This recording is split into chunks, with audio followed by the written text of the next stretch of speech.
Assalamualaikum warahmatullahi wabarakatuh. Here, we will present the segment of the language teaching methodology subject taught by Mem Nadiah Ma'mun.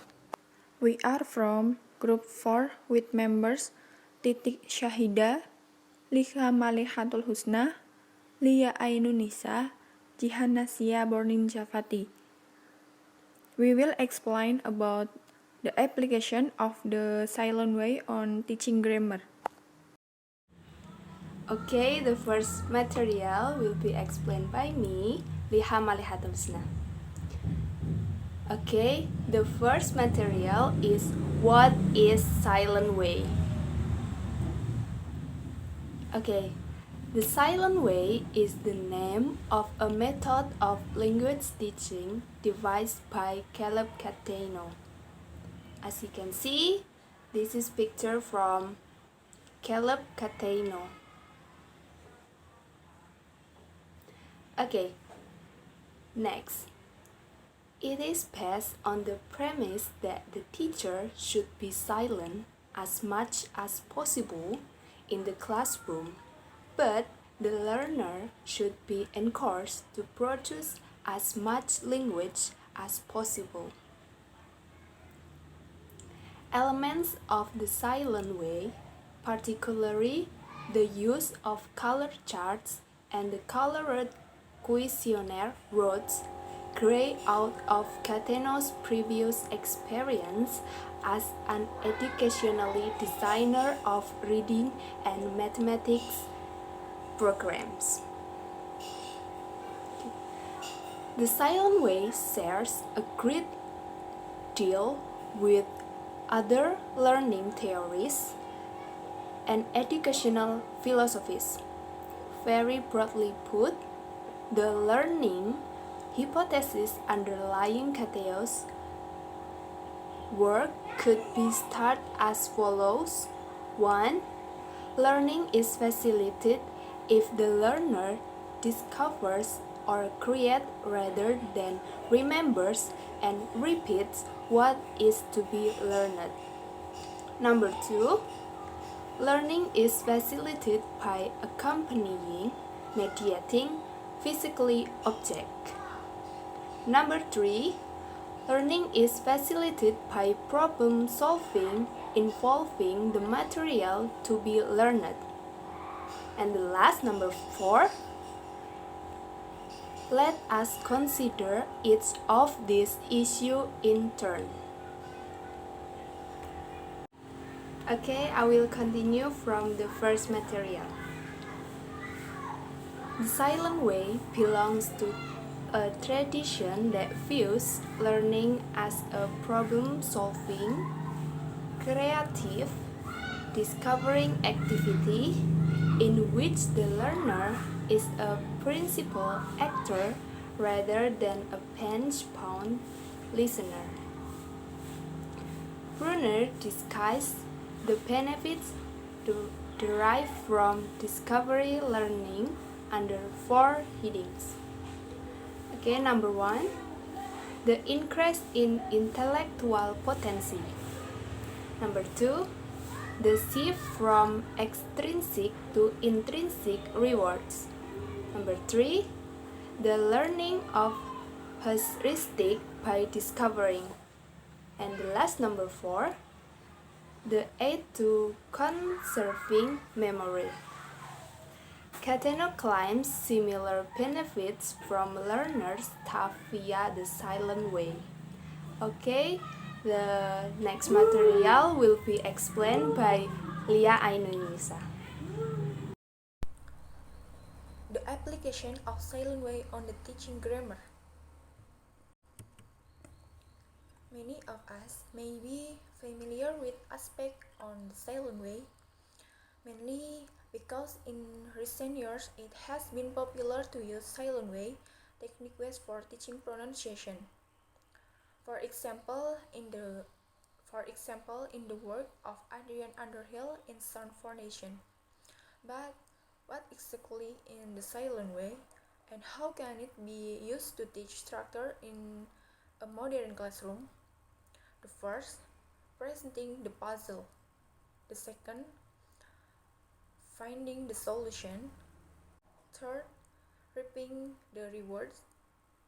Fourth, stretching the bounds. Presenting the puzzle. The silent way is a methodology of teaching which has at its core the idea of the language, or indeed whatever is to be studied, should be approached by the learners as a puzzle to be worked out. By using tools such as questionnaire roots, wooden or plastic color 1 centimeter, roots ranging from 1 to 10 centimeter in length. A selection of specially prepared cards and a pointer. The teacher presents the puzzle to the learners. The learners work out the puzzle and ultimately learn the language involved in it. Okay, I will continue the explanation of presenting the puzzle. Previously, we described method and tools for presenting the puzzle, but where does silence come into this?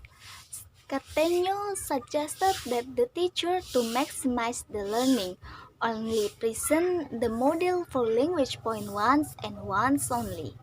The teacher then uses the tools at his or her disposal to elicit the correct language from learner. The teacher should be encouraging and open, using body language and facial expression to show that the language produced is correct or incorrect, as well as correcting the learners using the tools outlined above. Have talked about presenting the puzzle. Next, we will tell you about finding the solution. For an example, let's take a beginner or elementary class learning the past simple, focusing on the regular verbs. You present a sample sentence. For example, she walked, using an illustration to show the meaning. To illustrate the form and the rules, you break this down into its individual morphemes. She, walked, and it, and assign each morpheme to cushioner root. Assigning is simply a matter of holding up each root and saying the morpheme clearly. Then drill it briefly with the class. Then hold up each root to the class silently, encouraging them to repeat the morpheme in order. Alright, the explanation of the material from finding the solution will be continued by Likha Malikhatun H.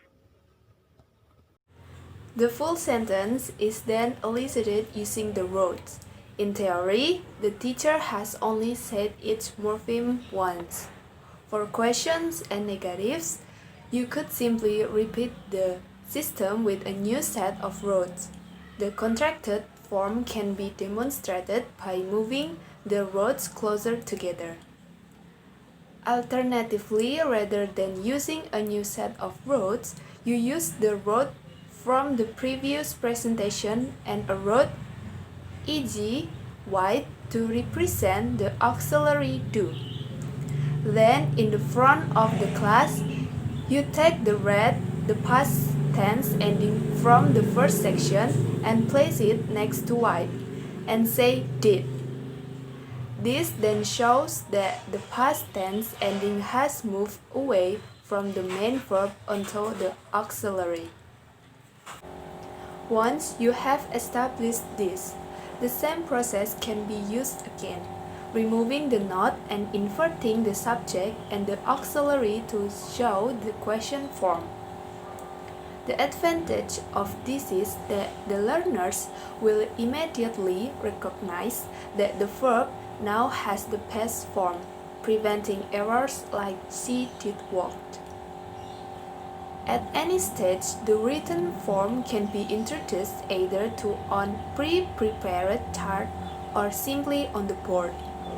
At this point, it's good to remove the focus from yourself by giving the roles to the learners and getting the learners to work in pairs or groups to drill each other.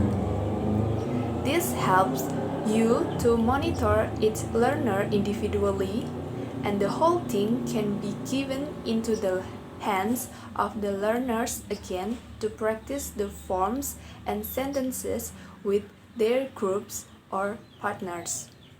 The learners could build sentences for each other and test their partners' answers. Okay, the final material will be explained by Jihanasia. For the next is reaping the rewards. There is no reason why this could not be followed up by more communicative activities to give the student the opportunity to practice their skills. They could keep the rods in front of them to remind themselves of the rule. The learner and you use the rods as an aid in correction. There is other bonus is that if you have prepared charts and keep the rods handy, they can be used later in the lesson as silent error correction tools. Simply look at the erroneous learner and use the point elicit technique. This puts the responsibility of working out and what the correct answer is in the hands of the learners, which is the whole point of using the silent way. The next is stretching the bounds. The silent way can be used to demonstrate more complex grammar, past simple and past continuous, using a short rod and long rod, preposition of place, conditional sentence, have a chart or a board drawing to represent imaginary and real situation. Past and present, then use the pointer and rods to show you the different forms used in the different situation. You could demonstrate reported speech using the different lengths and shapes to represent the tense change. You can easily demonstrate the central concept of the passive voice by taking a sentence and dramatically if you want, removing the subject before moving the rest of the sentence accordingly. Okay guys, maybe that's all from us from group 4 about the application of silent way on teaching grammar. We are so sorry if we have many mistakes, and hopefully this presentation can be useful for you all. Thank you. Assalamualaikum warahmatullahi wabarakatuh.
No,